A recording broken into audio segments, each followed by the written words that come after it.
Hey everyone, hope you're doing really, really well, and welcome to this episode. I'm very glad to be back in the studio, which is just an office in my house. But anyway, I was on a little bit of a vacation last week, with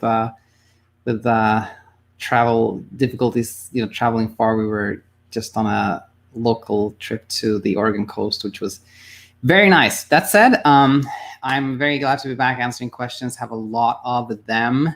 And before we do, just kind of a quick announcement. I shared this on Instagram today that I'm, changing the philosophy with Coach Michael. Of course, we talked about this weekend in terms of our teaching, in terms of our, self-coaching program here. It's been kind of like an open enrollment. You can just sign up at any point, which has its benefits. But what I told Coach Michael was that I think it should be clear, like who this class is for, this program is for, and also I want to make sure that we really give attention to those, our first batch of students. So with that said, what I'm going to do is I'm going to ask 5 people to join as students. And, before you commit to that, I want to talk to you if you're interested. And this is for somebody who is, this program is really designed for somebody that had already taken CBTi, maybe, gone through a CBTi program, but still not really getting the results you want. Somebody who feels kind of stuck, like you listen to this or listen to similar content for a long time, but you're just not getting there. It's not for somebody who is, maybe you had trouble sleeping for a couple of weeks or a month, but you haven't really done anything so far. For somebody like, if that's you, then just listen to the content here or check out BedTyme with a Y, that app. That'll be really good for you. But if you really put in a lot of work and you feel stuck, you feel kind of hopeless, you're not getting anywhere, then send an email to me here, questions@thesleepcoach.school, and I'm going to set up a webinar where we can just talk about, if this self-coaching program will be a good fit for you or whatnot. So keep that in mind. Okay, cool. So with that said, let us jump in here and look at some questions. As I was away last week, there are a whole bunch of them that we are going to talk about. We'll see if we get through all of them today, or maybe save some of them for later this week. That said, here we go. So the first one is from DI. This is just actually not a question. It's just a nice email I wanted to share. And DA, by the way, had a question last week, which was about how can you really rid yourself of the desire to sleep, that kind of longing for sleep, which turned out to be more of an anticipatory insomnia question. I think DA really had more trouble sleeping when there was a big event or something like that. So I answered that last week, and he said the following: "Hi, Dad, just checking. I wanted to say that since the last email, I've had no trouble sleeping at all, and I've had no issues or worry with it for a week now." Well done, DA. "I simply changed how I view sleep and decided to just forget about the concept as if it doesn't exist, because for all intents and purposes, it does not as far as my conscious mind is concerned. I just lay down to rest when I feel like I need to, and then I rest up and I count that resting there, even if I'm reading something on the phone as sleep, which nullifies my concern with it as I'm already getting it, and I just wake up sometime later, after I leave the phone, of course. I simply view rest and sleep the same, and I believe that's the best thing to do. And now, if I get myself in trouble with it again, which I'm prone to doing, I suppose I will send you a note if that's okay." Of course, that's always okay. But this was really interesting. I changed how I view sleep and decided to just forget about the concept, as my mind can't really, for the purpose of my mind, I'm not conscious about anyway, which is the very interesting take on this that I haven't heard before. But anything that helps you become kind of less attached to sleep, viewed as something that is not as, something you just have to strive for, pursue, hope for, etc. Anything that makes you a little bit less attached for it, like that, is helpful, just as this insight from DA. So thank you so much for DA for sharing, and I'm super glad that you're doing well. And with that said, let's move on here. This is a short question from Jordan. And Jordan just actually sent an email initially asking like, hey, I don't know if I have a question or not. Should I ask you? And I said, yeah, you just go ahead and send me a question. And then Jordan said, okay, thank you. So I normally sleep quite well, but in the last 2 months, I've had 5 sleepless nights, literally 0 hours. For example, I can go weeks with good sleep and then have a random night where I can't fall asleep at all. Is that insomnia, or is this just me overreacting? This is a really good question. And the question here becomes like, what is insomnia? What is insomnia? And this is so important because there's so much mystification around it. Sometimes you are led to believe that it is something that requires a particular test, or somebody has to look at your brain waves, or you have to undergo some evaluation to tell if you have insomnia or not. That's not the case. Insomnia simply means struggling with sleep. Somebody who's like, I just can't fall asleep. I can't stay asleep no matter what I do. I don't sleep well. I feel tired. That's insomnia. So if you had 5, and here's where it gets really interesting. If, for example, if somebody had 5 sleepless nights because they decided to stay up studying all night, or they had 5 sleepless nights because for some random reason, but don't consider it like a problem, then it's not insomnia. But if you had 5 sleepless nights and those nights were filled up kind of like preoccupation, worry, struggling, like, why can't I sleep? Well, then it's insomnia. So it's really subjective. It's really like how you experience it. So I think, just based on the fact that you're sending an email and that to me signals that you have been a little bit preoccupied, a little bit worried at least. So then I would say, yeah, you have a little bit of insomnia here. But I think more importantly is this, for somebody like yourself, Jordan, is that you had 5 nights where you didn't sleep at all out of 2 months. And that is for anyone that happens to, it would be notable. It would be strange, unusual like that, right? But here's the thing with insomnia. It's basically, insomnia happens when a part of our brain, that like safety center in our brain, hones in on the lack of sleep as a potential threat and starts to like really, really worry about losing sleep. And paradoxically, when it becomes worried about losing sleep, that's exactly what happens, because it looks at sleeplessness as a threat, just like a grizzly bear. And those things we do to avoid a grizzly bear, like fight or flight, it doesn't work for sleeplessness because you can't escape it. So you have more of it. So it becomes really, really weird like that. But my point here is that these 5 sleepless nights, assuming that this is insomnia, I don't know so much about your situation, but it sounds like it's kind of a typical way insomnia starts, that you have a couple of nights where you don't sleep at all. This is kind of like your brain sort of almost baiting you, like saying, hey, there's a problem here. Hey, there's a problem here. The thing with that is, though, if you start saying, yeah, I think this is a problem, what the heck is going on? I don't want to have a night like that again. How can I prevent a night like that? What's going on? Is there something wrong with my hormones? Like, now you're getting into like real insomnia territory. That's how it starts. As opposed to somebody going like, okay, I had 5 hours where I didn't sleep at all. That's weird, but I was probably worried about something, and if it happens again, well, I know I'll get past it. I'm not going to give it more attention. That's the way. Then you'll have less and less of it, and you'll be just fine. So, Jordan, I hope this made sense. If not, just send me another email, and I'll be super happy to answer it. Okay, so with that said, let's move over to a message that I've overlooked for a long time. So really sorry for this very late reply, Jay, but let's get to it now. Hey, Daniel, I was wondering, last night I didn't sleep too good. Took me a while to fall asleep. Only stayed asleep for about 2 hours. Then after a long while, went to this dream stage of, I don't know if I was asleep, but I could tell I went straight to dreaming. What are your thoughts on this?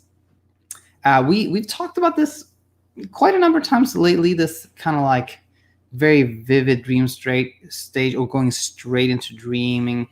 And I say, when you have that, it's really hyperarousal. It's hyperarousal driven. It's when you're, someone like yourself, Jay. So for those of you who don't know Jay, I've connected with Jay. I almost say it's almost like a year ago. Jay was really concerned about maybe I have fatal insomnia, and eventually, kind of questioned that. Saw a sleep doctor, felt reassured because the sleep doctor had tons of experience and said, no, this is not it. And so when you've gone through something like that, you have a little bit of like, you'll always have, no, not always. I'm taking that back. Not always. It doesn't need to be always, but for a time period, at least, you may have a little bit of like PTSD, like, you had a real trouble sleeping. So whenever something similar happens, then you may be worried, like, what's happening is going to come back again, et cetera, et cetera. So that leads into this kind of hyperarousal state. You're a little bit on edge, and hyperarousal, I had this kind of realization the other day that it's a really anticipatory state. It's like, it's when your brain is kind of like waiting for something to happen, this hyperarousal. And that can lead you to have very superficial sleep, broken up sleep, and everything. When you're in this hyperarousal, everything's intensified. Things you see, hear, smell, feel, everything is like more amplified. So therefore, you often have this like very vivid dreams because you wake up a lot, and because your dreams become very amplified. So I think, pretty common that you have this kind of, you go straight into dream stage, and you have very, very little sleep and fragmented sleep. So all part of hyperarousal. And as because you follow this channel, Jay, it's all about like demystifying, understanding, and then not reacting to it. That is the way. So let me know if there's any follow up on that one, Jay. And okay, and here's another one that took a while to answer. I didn't get to this one last week. I know we've been in touch through the comment section, Colleen, but here's the email actually that I wanted to answer. So Colleen wrote the following. I think this was like 6 days ago. Hi, Daniel. I was hoping this would be a happier email, but still struggling with anxiety, thoughts, panic attacks. But I'm working on looking for the good in every day, even with little sleep. So hopefully one day my stupid brain will just click in and get it. Okay, I have to jump in here and comment a little bit immediately on looking in the good for everything. I think that's really good always. Hopefully my stupid brain will just click and get it. I know that's, there could have been a smiley here, but that said, I'm realizing more and more how, us putting pressure on ourselves and kind of judging ourselves and being hard on ourselves can be a real roadblock, a reason if you put pressure on yourself, that particularly when it comes to sleep, like you're kind of blaming yourself, your brain, for like not allowing your sleep. I think that's always something that's not helpful. So if you can, anyone out there, like if you can get to a place where you're a little bit kind of like gentler to yourself, self-compassion, self-kind, that can really, really help. All right. I have a question about water consumption. I know I don't drink enough, probably about 3 to 4 cups a day, and I try not to drink anything much after 4 or 5 or so. I don't have to get up for the bathroom at night, which still hasn't worked. Last night I was up twice and woke up early just after 6. The question is, can dehydration affect sleep and sleep quality? I know I can't drink more and expect to sleep better because that would be a sleep effort, but just wondering medically if there's some proof of dehydration and poor sleep. Thanks for the support. Okay. I have some, I see there's some comments coming in here. Firas, Jamie. All right. So Firas, actually, let me just take a quick pause from Colleen's email and show Firas' comment here. Hi, Daniel. First time watching you live. It's 5 a.m. now in Sweden. Basically, I'm awake because I couldn't sleep. First time since almost 2 months without any sleepless nights. So random. Well, I'm so happy. 2 months without any sleepless nights. That's amazing. I always had a feeling for us you do well. I from the content, like from the way you approached it. And then I'm happy you're tuning in. You had a sleepless night. Happens all the time. I mean, it happens to everyone, myself included. So just, see it as a positive. You got to connect with me live here. And I'm sure as long as you don't react, keep doing exactly what you've been doing for the last 2 months, you'll be sleeping well again. Thanks for commenting for us. All right. And Jamie too. Thanks for commenting. Jamie's my wife, by the way, my biggest supporter. All right. So back to this email from Colleen. All right. Is there some proof of dehydration in poor sleep? I've never come across any. I've not read about it. I would think that, if somebody's like extremely hungry or extremely thirsty, then you would be in a state where, the kind of survival mechanism in your brain wants to keep you awake because it obviously wants you to eat or drink, right? But is that a factor in somebody who lives in, an industrialized nation where there's plenty of supply for water? I don't think so at all. So for someone like you, Colleen, I don't think, dehydration ever is a cause for insomnia. But there's something else here that's really, that I think is important. So Colleen says, I try not to drink anything much after 4 or 5 or so.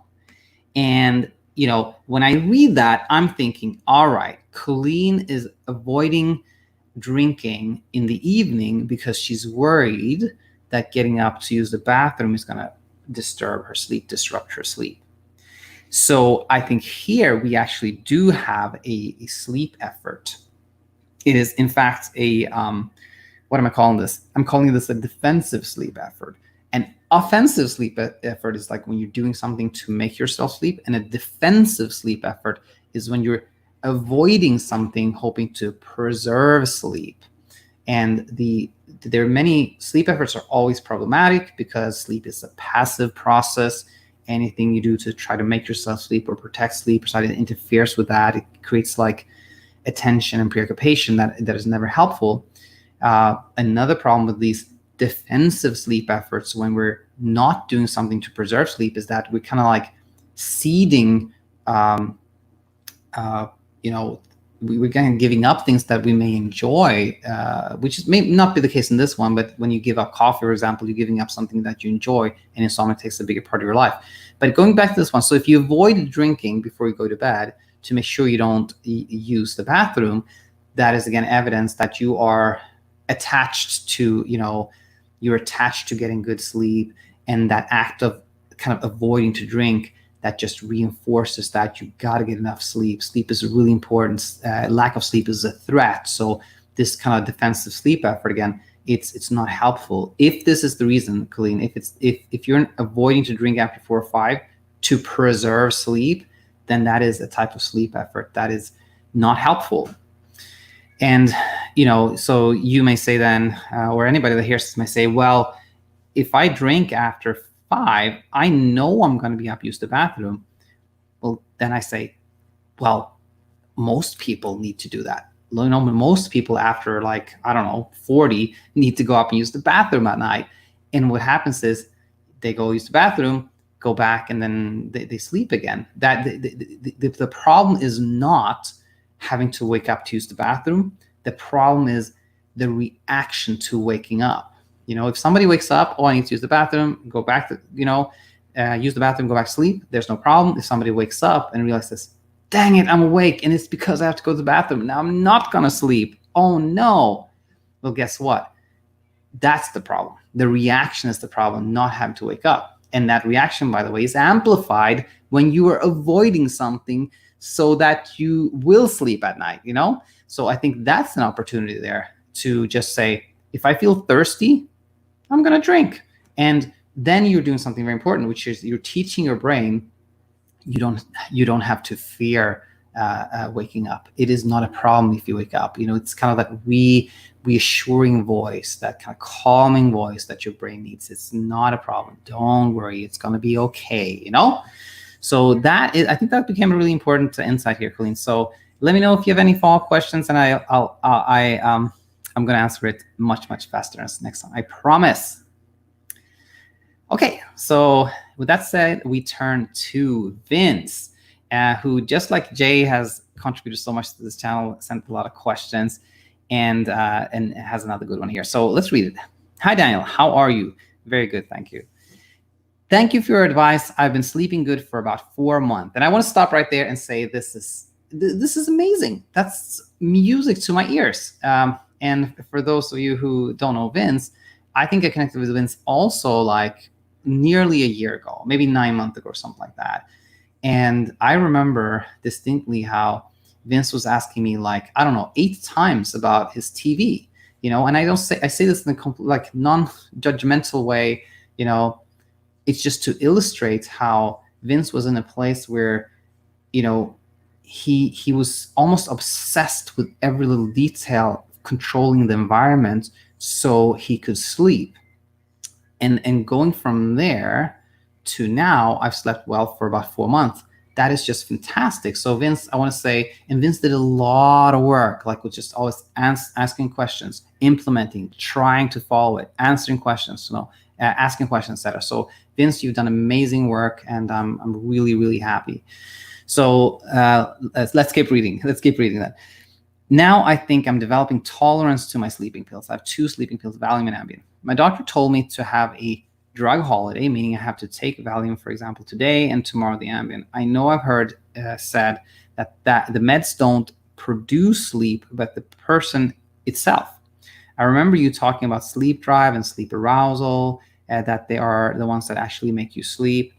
As you can see, I'm on tolerance now, and I asked my doctor if I could go 3 days without meds, and he said no, because of the withdrawal symptoms. I would like to ask what your take on this, and what should I do? And P.S., have you finished writing your book yet? Right. I actually did, and I ordered some copies.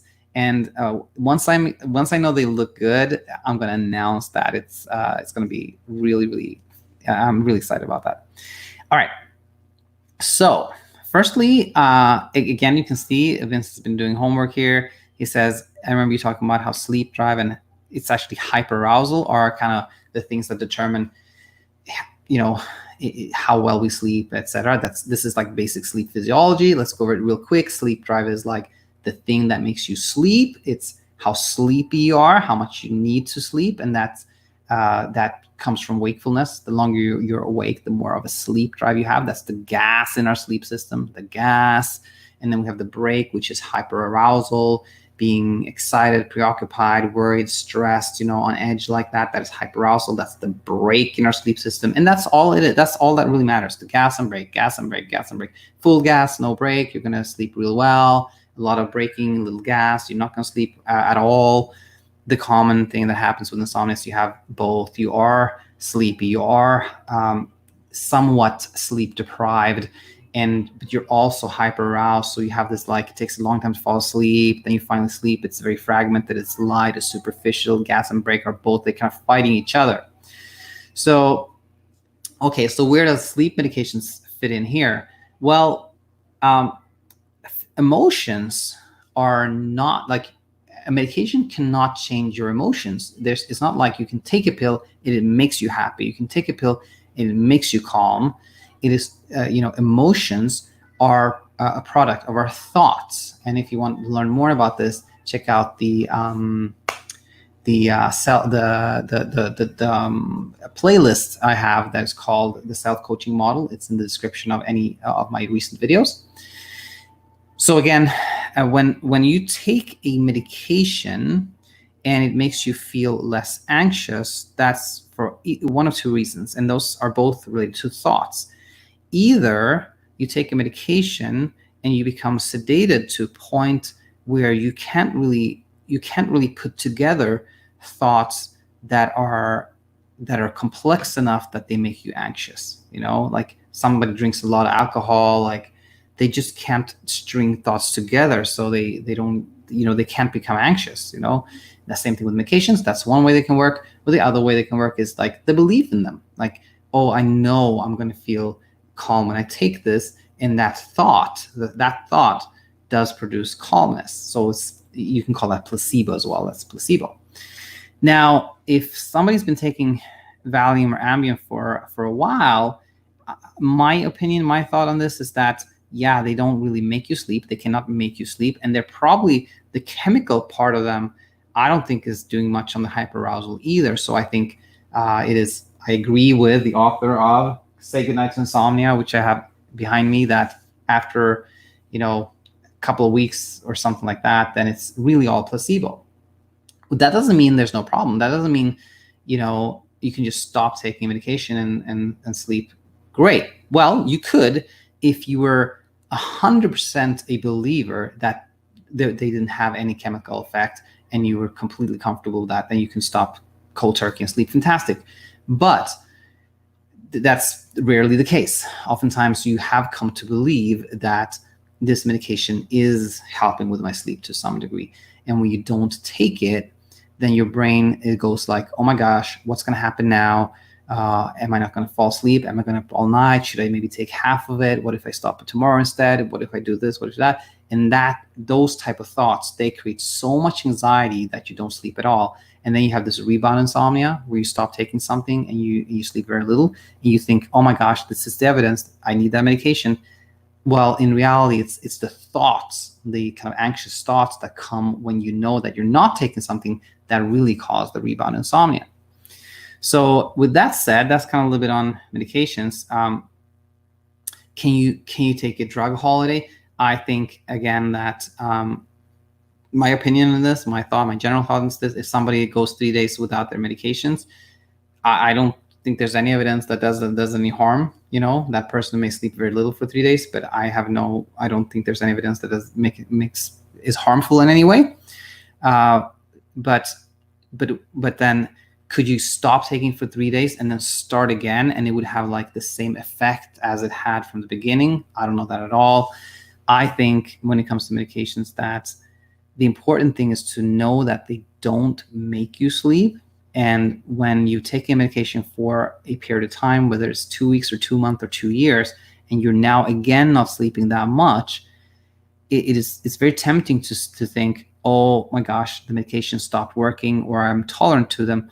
But in reality, it's not that. It's that for some reason you're more hyper-aroused and you're just sleeping less for that matter. And whenever you start thinking of like the external thing, it's the medications, I got to tweak that, change that, twist, then you are in a vulnerable spot, because no matter what you do, you're always going to have nights where you sleep little. And when you start thinking that, oh, it's because of this external thing, you never really fully get to a point where you are kind of like sleep, fantastic for the rest of your life. If you either just know this, if somebody takes a medication and knows that it doesn't make me sleep, it kind of like boosts my confidence, or maybe some calming effect from the chemicals in it is helpful to me, but it doesn't really make me sleep. If somebody knows that and takes their medication every night like a robot, not going to question it, if they sleep very little, they don't question it, they just keep doing what they're doing, there's no problem. If somebody doesn't take any medications at all, also no problem. The problem becomes when there's experimentation. It's like, oh, I'm not sleeping well, therefore I'm going to go up on the dose. Okay, 2 weeks later, I'm not sleeping well, so I'm going to go down on it. 2 weeks later, that is a chasing your tail situation. So my big thinking here is that it's best to either take medications and never question it, just keep doing it, be comfortable with it, or not take them at all. I think those are the two best things. So Vince, hope this helped, and stay in touch and let us know how things go. And again, amazing work. Slept well for 4 months. That's just music to my ears. I'm super happy to read that. Cool. Let's see. Before we go on to Tracy's here, I see there's some more comments. Melina, hey, Firas, you got it. And Melina says, hey, Daniel, it's been a while. Let's see what Melina says here. Daniel, I was sleeping well, good for a while. Let's read this. I was sleeping well for a good while. However, I coughed myself for a couple of days, not been able to fall asleep quickly, and I realized I was getting anxiety. Do you think I should practice acceptance in bed when I can't sleep or get up? Can you please refresh my memory of COT? And yeah. PTSD is real. That is true. So the question here is, well, I think, okay, this is, by the way, Melina, nice chatting with you again. And this question is kind of like one of the most common questions I get. It's a variety of this one, that like, I slept good for 6 days, but now I haven't slept at all for 2 days, or I slept good for 4 weeks, but I haven't slept good for 3 days, or something like that. It's like the story of like, I did well for a while, but now I hit a setback. And the first thing that I always like to point out when I hear this story is that stretch that happened before, like the stretch where you were doing well before now, that is the headline. That is always what should be focused on and, really highlighted, So I want to like actually spend the next 20 minutes just talking about how you were sleeping good for a while. But, that's going to be like not so productive for everybody who's tuned in here. But again, I'm just saying that to highlight that sleeping well for a good while, that is what, I think is the highlight of this question. Now, for a couple of days, I've not been falling asleep so quickly, and I realized I was getting anxiety. Do you think I should practice acceptance? So I think acceptance is always a good thing. When you are awake in bed, and instead of going like, dang it, I'm awake, like, being like, just taking note of facts, like, oh, I'm awake right now, and that's okay, totally, that's fine. But I think there's something that's more important than that, which is this one. And I actually know this one, Milena, because I think you referenced this analogy, which is like the hiking analogy again. Like when you are, let's say you're doing pretty good, you're on your way to that place, that destination, which is sleeping well, which is like a mountaintop that you're hiking your way to. You will have setbacks. You will have times where you stumble over a rock or root, like you fall. And if you stop there and you're like, why did I fall here? Why is this root here? Why is it so big? Why is this out of place? How should I adjust my stride? What should I do to avoid this happening again? You get stuck in that position. In fact, you're not making progress. But if you instead go like, oh, I stumbled, but I'm not going to let that stop me, and you kind of go back to what you did before, then you're golden. So I think that is the most important tip I have for when this happens. Like, just keep going, and don't react to it. So acceptance is good, but if you go like, okay, from now on, I'm going to practice acceptance so this doesn't happen again, then you're creating sleep efforts, right? So that's the big one there.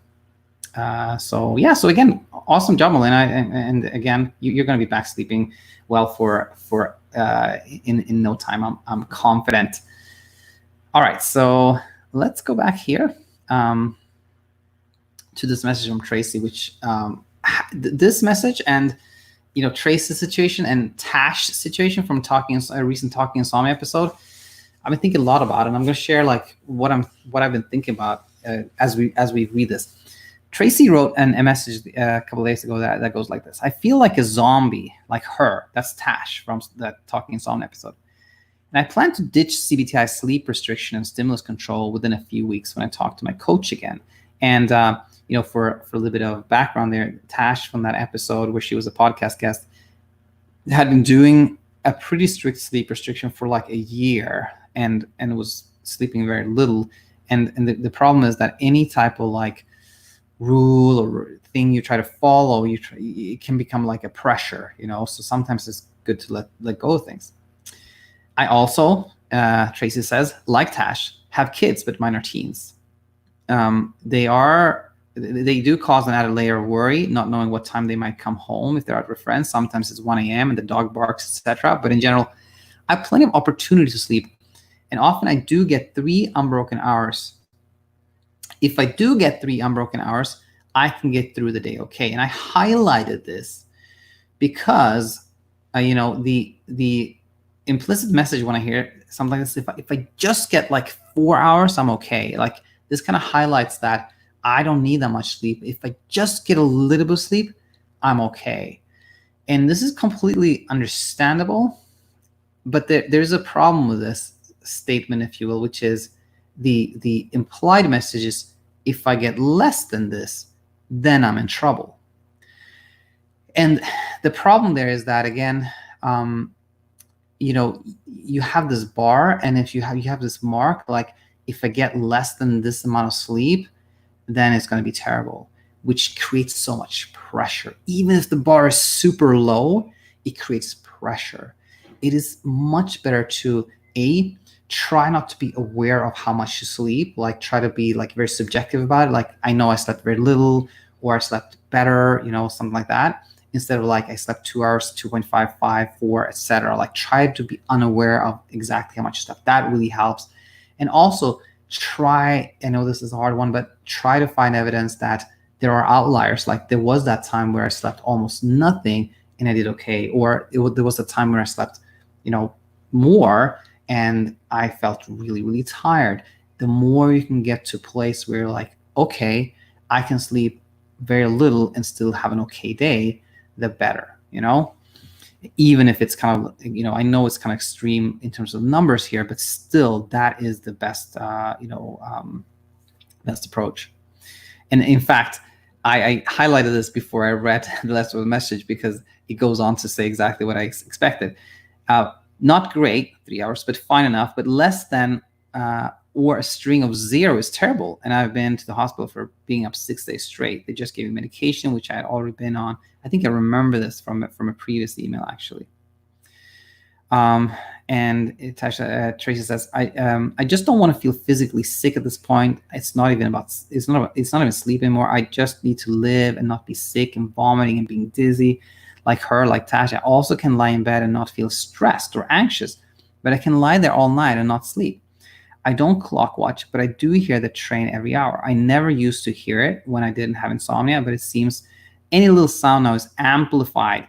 This is what we talked about before, hyperarousal. When you hyperaroused, every little sound is amplified. And true enough, Tracy says, and I know it's my arousal system. To lessen this arousal, I apply meditation techniques and yoga, and I will listen to podcasts and documentaries. And I highlighted this as well, and because I think it's so important that meditation is something that's fantastic, yoga too, podcast, documentaries, all great things, when the intent is pleasure.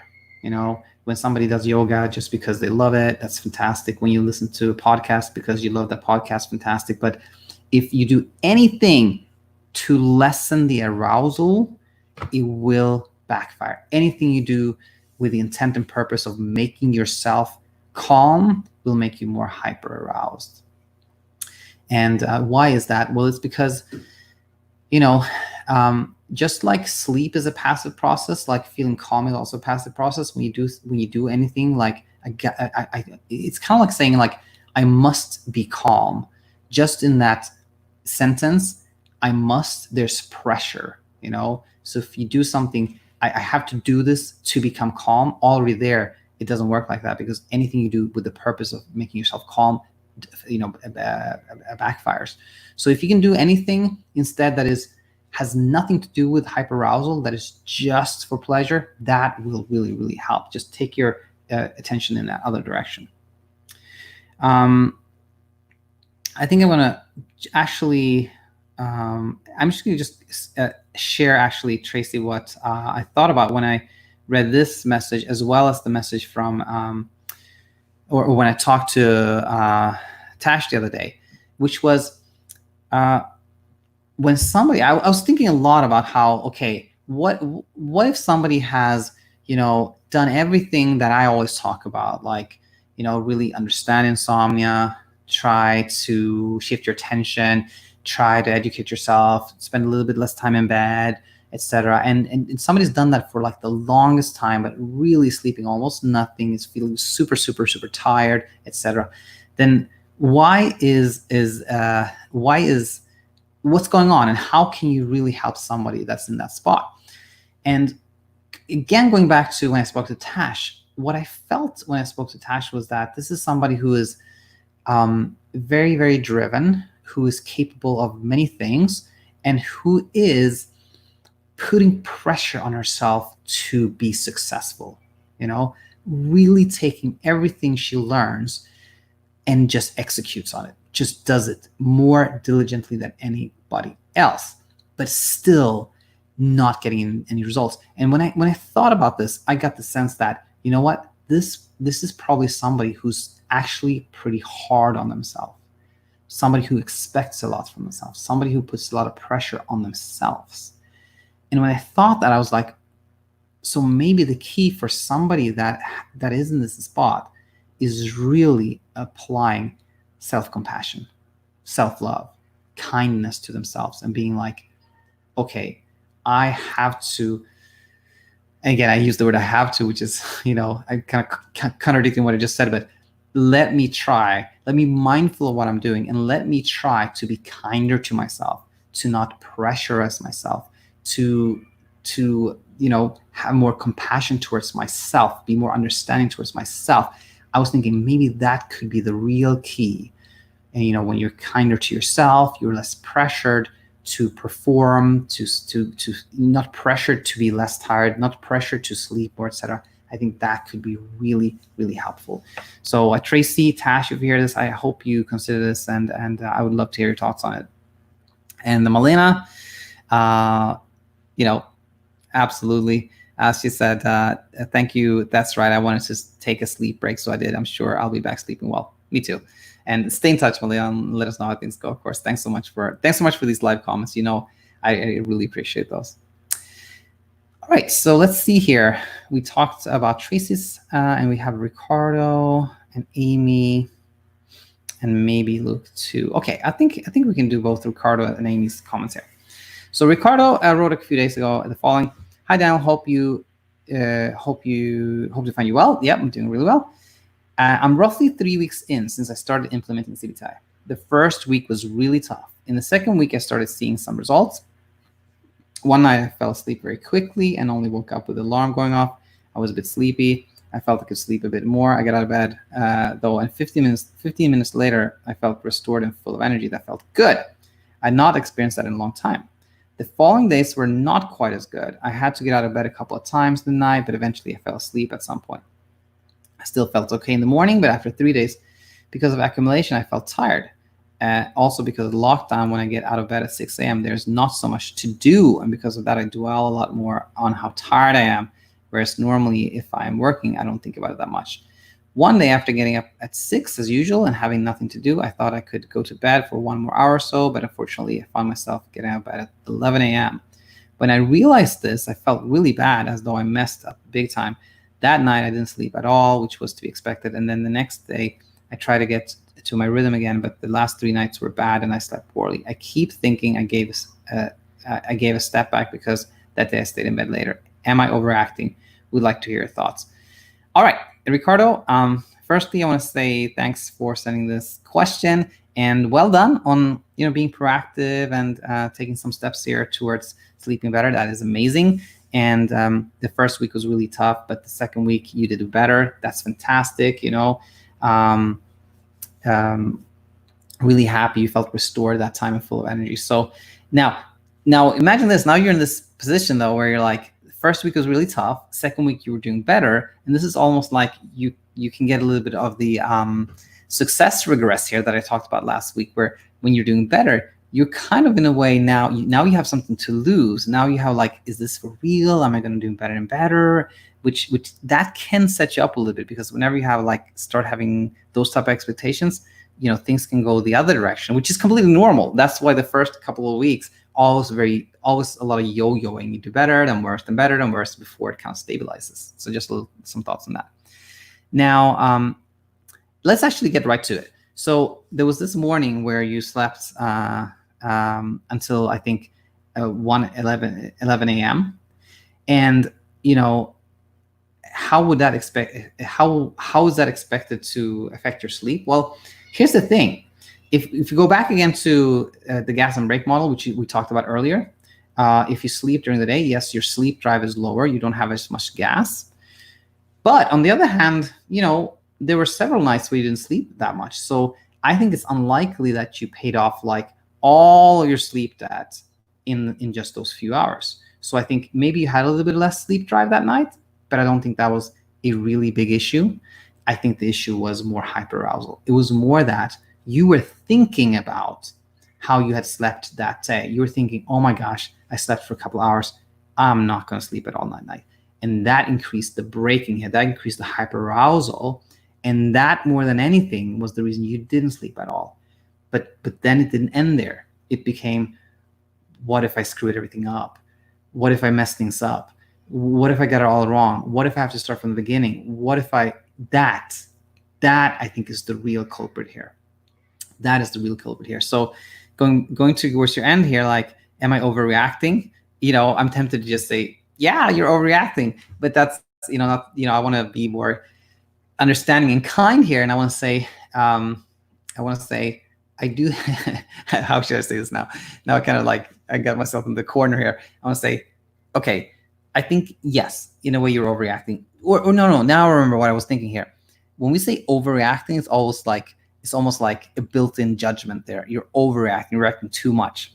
Let's not go there. Let's just say that, you reacted in a way that's completely understandable. But again, it is important to know that it is the reaction. It is thinking about those hours you slept that day that was keeping you from sleeping well now, and not that you slept. So I hope that helped, Ricardo. And the first couple of weeks are very tricky, up and down for everyone. Just keep going, and you'll do really, really well. And if you have questions, of course, let me know.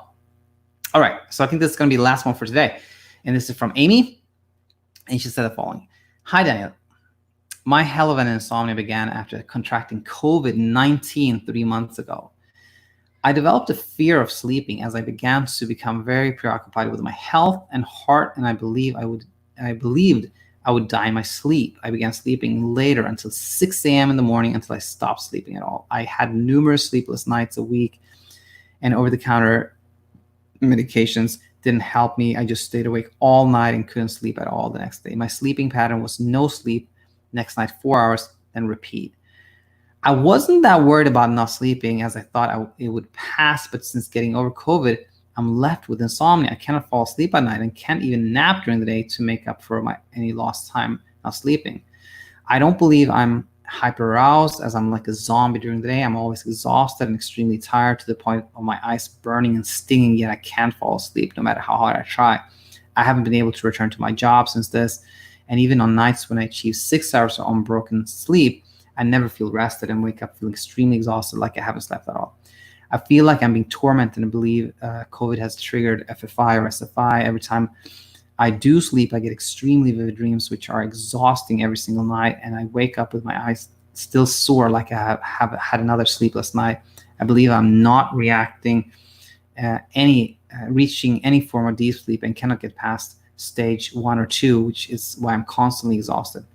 I feel like I'm living in another world, like I'm a zombie, and my life has been stolen from me. I dread bedtime because I lie awake most nights until I can't even remember sleeping at about 3, 4, then wake up at 6, then again at 8, 9. It's really hell. My sleeping medication also doesn't work, which is another reason I believe I have this horrible disease, as it seems normal people with insomnia don't have as much hypersomnia or daytime fatigue. Many thanks, Amy.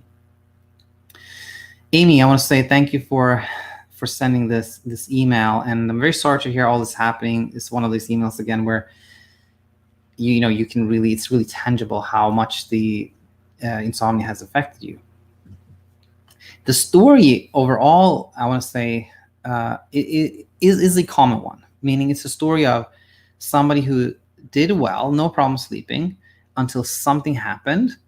You got COVID, and then developed fear of sleeping, slept very little. But even though the COVID is gone, that's no longer a factor here.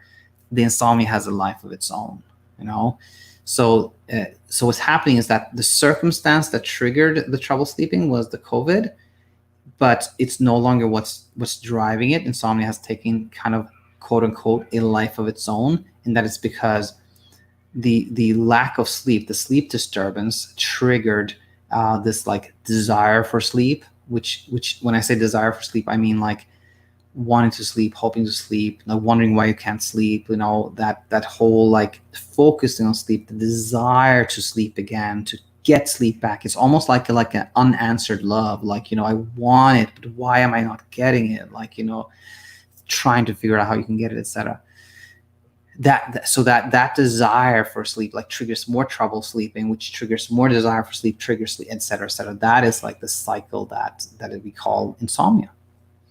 And having that said, as kind of a big picture, you can already see that the very difficult task, but the way to get back to sleeping well is not the trouble sleeping, because you can't make yourself sleep. There's nothing that can do that. You have to actually work on the desire part. When you desire sleep less, it comes your way. And we'll talk more about, what I mean by that in a second here. So we can start here actually with like somebody who sleeps well. They have like, they don't think about sleep, don't worry about sleep. They have no desire for sleep. It's just nothing they think about at all. And that's where you want to get back to. That's where you're sleeping really well. So one thing, I read here in the later part of the email is like, I can't even remember quote unquote sleeping at about 3, 4. Then I wake up at 6. Then again at 8 or 9. It's really hell. We don't know what time you go to bed, but I'm just going to, let's say I assume that you go to bed at midnight and then you're in bed until about 8 or 9. I think that is a low hanging fruit. I think if you would decide to like get up, let's say at 6 every morning, no matter how much or little you slept, and not go to bed before, let's say 11, then I think that is a very important psychological step away from like the desire to sleep. Like spend less time in bed, you're not desiring sleep. You're kind of telling your brain, okay, it's okay. I don't have to fear sleeplessness. Reduce the desire for sleep. That is very important. There were another couple of things that I read here, which was like the achieve, like it said here, I achieve, even on nights when I achieve 6 hours of unbroken sleep. That word achieve is a very common one. Like, whenever I read something like, I was successful, I achieved, I was able to get, I managed to get, that tells something very important. That's a story of effort. That's a story of like somebody who's trying to sleep, wanting to sleep, which is completely understandable, but it's a very important like educational point. And I say that because the more you try, the less you get. The more you can get away from like that act of trying to sleep, the better you'll sleep for sure. The lower your desire will be.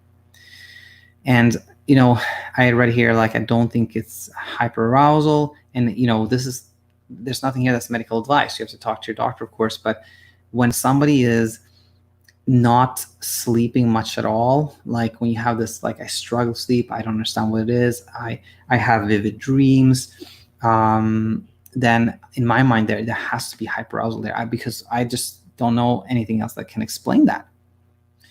And also I want to say like, and this is in no way to belittle what's happened to you, Amy, but the overall content of the email it's a common one. There's nothing here that is very unusual. And I just say that because when you think of what's happening to you as, okay, this is very significant, has had a significant impact, but it's nothing unusual. It's happened to many, many, many other people.